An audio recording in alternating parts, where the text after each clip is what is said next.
कैसे करबे मैं बतायो ना। घर परिवार के मयम हम सब जिन्हा फंसे हम देकर से तीन भगवान के प्राप्ति नहीं हो।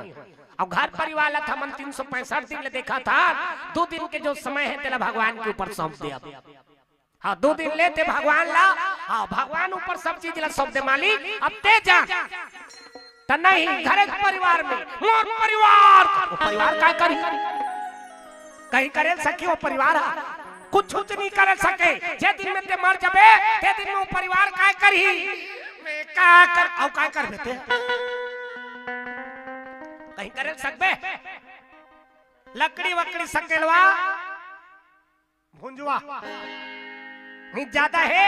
हाँ तो गड्ढा खनवा के पटवा ओकर छोड़ कहीं नहीं करे सके ना वो परिवार। तो हम परिवार पर घमंड करत था मोर परिवार का करी वो कुछ नहीं करे वो केवल ओतकिच कही का औ का कर बेटे ज्यादा है। हाँ तब बड़ा बना खा ओकल ऊपर कहीं नहीं करे सके वो परिवार। जे परिवार पर हमन घमंड करत था ना रे जे दिन में ते मर जाबे तोला 1 घंटा पर नहीं राखेते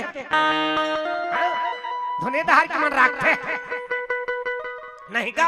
ये गांव के सरपंच रही से कम 1 हफ्ता राखो की कथे नहीं कहा ओकर घरे के मन कही देते उदार लेगोगा कौन नहीं आते मन उदार संघारी काटिया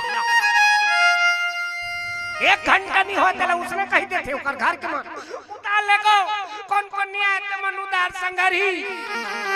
ऐसे ही दुनिया की माया है।